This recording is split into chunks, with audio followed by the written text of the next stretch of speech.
When creating a video game, developers usually make specific areas that allow them to easily access and test every added implementation. These dev rooms are only available to the game engineers and can have many forms and names. Regarding Bethesda, most of their games have testing halls, which are large connected rooms containing every item and enemy imaginable, along with some special testing scenarios. While games such as Skyrim and Oblivion have extensive video documentation of what lies within their testing halls, the same cannot be said for Morrowind. This is unfortunate because even though they are not as large and filled with random unexplained things, there are still some interesting locations to explore. So today we're going to check out Morrowind's testing halls, dig up any hidden secrets, and hopefully learn a few things about Bethesda's design process. These locations are not accessible via normal gameplay, but by using specific console commands we can teleport to them and see what they're all about. And yes, just like in Oblivion, we're also gonna witness a small glimpse of Todd Howard's genius. So sit back, relax, and enjoy the journey.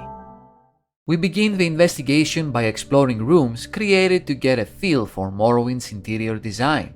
The first cell with the ID Redoran Interior seems to be a large room created to test the interior tile set for Redoran houses. There's nothing out of the ordinary here, no decorations, no NPCs, just large empty spaces with no lighting whatsoever. A tiny bit uncanny, isn't it? The design of the area itself doesn't make any sense. It's just a random mismatch of hallways, stairs, and rooms. As it was mainly created to test how a Redoran interior would look like, it's quite unfinished too, with most of its corridors leading to walls or the endless abyss. It's still a somewhat intricate design with multiple paths and levels. Here's a more zoomed out look of a cell.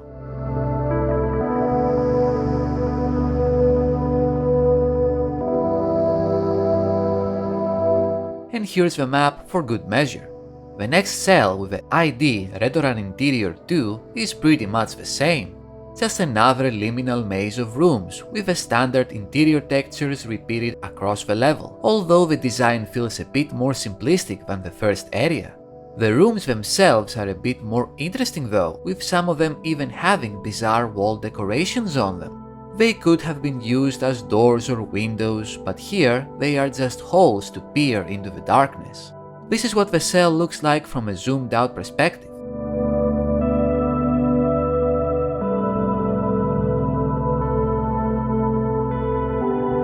And this is the map of the level. Before we move on to the more interesting testing cells, I'd like to show you some of the smaller ones. Despite their tiny size, they're quite peculiar. First up, we have Mark's Vampire Test Cell. Who is Mark exactly?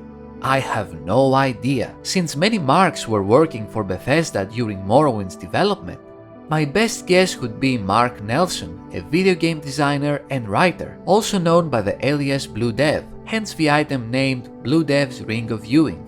He also wrote the Last Argonian Maid? Damn Mark, you're kinda freaky, aren't you?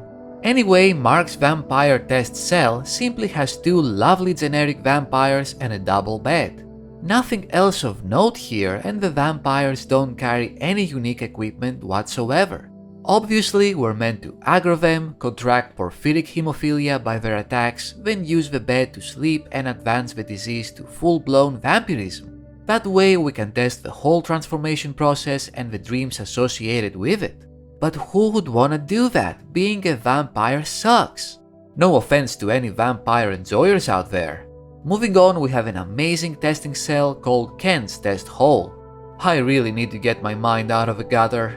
Even though Ken Ralston worked as lead designer for Morrowind, his hole is surprisingly barren. It may look like a square room, but without any interior textures, it just looks like an endless abyss. Maybe that was the point? In any case, by toggling player collision off, we can stop falling forever and explore around. Interestingly, there are some powerful items hidden outside the room, suspended in the air. I'm not talking about the drums and the loot by the way, I'm talking about the staves. Unfortunately, many of them are missing, but still we can grab some goodies like a glass staff, a dreg staff, a Deadric staff, a Divine Judgment silver staff, and Felon's ebony staff, which is a quest item you have to steal for the Thieves Guild. And that's basically it. Maybe the room was designed to test the player's acrobatic skills or spells like levitation or telekinesis, but the way everything is set up makes it quite unclear. Time to get to the good stuff, the 3 main testing cells. We shall begin with the character staff Wonderland. Right off the bat, we need to turn player collision off, because the console command spawns us inside a barrel, which contains some basic alchemy ingredients. After that, we need to prepare ourselves for the fight of our lives, or just toggle enemy AI off so we can properly explore the room. It looks like a Dunmer stronghold and has some awesome chests within, containing every non-unique armor and weapon in the game, along with some gold and random junk, which is great, thanks for that guys. But what about the creatures? Disappointingly, there are only a few available here to fight. There is a spooky skeleton, a clanfear, a kaguri, an ogrim, a steam centurion, and a dremora. Quite the random selection. Hold on though, there seems to be a hidden door at the end of the corridor here. Maybe it leads to another secret area with more exciting stuff inside. Nope, just a dead end. At least they didn't write "fuck you" on it like in Fallout 3. Next up, it's the Clutter Warehouse. Everything must go. No, seriously, that's the testing cell's name, and oh boy does it have a lot of clutter inside. However, it doesn't look like a warehouse at all. It's actually a large area containing various Aslander huts and a huge tavern inside. The huts themselves look quite unfinished, with their exterior textures missing. Their doors are also not functioning properly, so we once again need to turn player collision off to be able to access them. The interiors are nothing special, they have some sacks, barrels and jars with alchemy ingredients and some loot, but nothing really of note. They probably serve as templates of prop collections and setups that designers can then use to easily copy and paste into the game environments when needed. Moving on to the tavern, there are plenty of tables and shelves full of bottles and various clutter, also used for interior decoration. It's massive in size and looks pretty comfy to be honest. The lighting and all the props give it a nice welcoming aura. By far the most interesting aspect of this testing cell is the NPCs. The first one is called Used Clutter Salesman and is a very sharply dressed bossmer that can sell us spells and various useless junk. He has no money on him, so we can't really use him effectively as a shopkeeper. The second one is called Lord Cluttermonkey, an Argonian farmer with a full set of Deadric armor and a unique enchanted weapon not found anywhere else in the game. He's immediately hostile to us however, so we'll need to turn him off to take a better look at him. Surprisingly, with his AI turned off, we can converse with him and he even has a barter option, although he only deals in lockpicks and has no money to his name. He is surprisingly beefy too, so you'll need a strong build if you want to take him down. If we kill him, the warning message about severing the thread of prophecy appears, which means that Lord Cluttermonkey is an essential character. Could he be the missing link to the Nervarine prophecy? Nah, he's probably essential by mistake. As for his weapon, it's called Clutterbane, and it's a dwarven mace with a bizarre enchantment on it, able to burden the user and cause absorb lack, demoralize humanoid, and damage personality on touch. Not very useful to be honest, and the weapon is rendered even more useless by the fact that it has no charge. But it's a unique weapon you can only obtain from him or by using console commands. That's pretty much all there is to the Clutter Warehouse. So please enjoy this panoramic view of the area.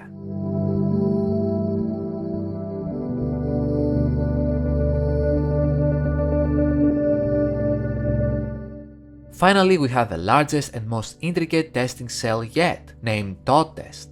I wonder who's the mysterious Todd referenced in the cell's name. Anyway, it's a huge room modeled on the puzzle canal under Vivek's palace, and has a variety of different items, characters, and functions for testing. As soon as we enter, we can see the classic bells of the Triban Mourned, an empty barrel and a large cauldron with a message, "I set up your stats and stuff." Indeed, as soon as we activate it, most of our stats max out. We gain a whole bunch of new equipment and also contract porphyric hemophilia. Lovely. Dropping down onto the main floor, there is a whole treasure trove of NPCs and items to interact with. Let's start with the characters. There are some level creatures scattered throughout the area, a Steam Centurion and 3 Ordinators waiting behind a random door ready to pounce at any moment. We can also find a naked Khajit named Pretty Kitty, who is a warlock for some reason. Here's Admiral Rolston, an Imperial mage with no spells to sell and nothing really interesting to share with us. But of course, the best NPC here is Todd's Super Tester Guy, a Dunmer who will hunt down any hostile creatures, as well as us, if we have a bounty. Interacting with him, we can see that he offers every service available in the game.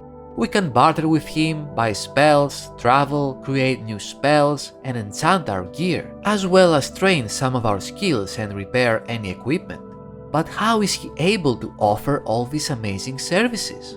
Well, it's simple really, he's the Grand Spymaster of the Blades. Wait, what? What about Chaos Crusades? This is all so confusing, must be all the skooma I've ingested. Anyway, let's move on to the items found in Todd Test. Behind the Ordinators we can find 3 chests containing every weapon, armor and item of clothing from the Blood Moon expansion. In the main hall there are a few tables with some interesting stuff on them. This one has a chest containing every plant available, along with an apprentice's set of alchemy gear. This one has a chest with every book in the game, a few filled soul gems, an enchanted amulet, a Deadric longsword and mace, and lots of gold of course.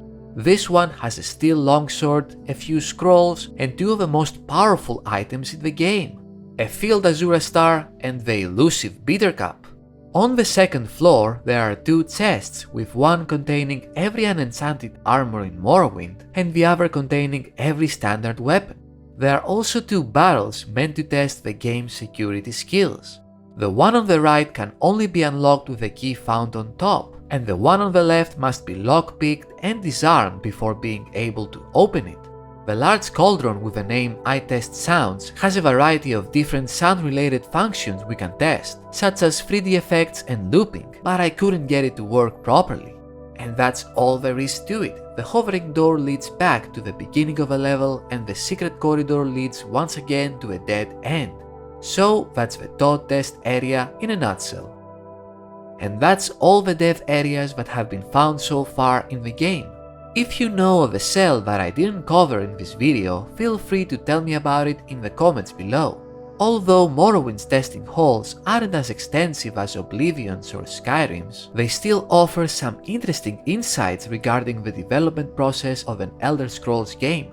Of course, since these areas don't truly have every item available in the game, you can always download a testing hall mod to satisfy all your cheating needs. In any case, that's all I had to say about Morrowind's testing rooms. Thank you very much for watching, I hope you enjoyed it. Leave a like if you did, comment your thoughts below and subscribe for more stuff. You know how it goes. You can also support me on Patreon or become a channel member for early access to my videos and other perks. Have a great day and until next time, take care and have fun.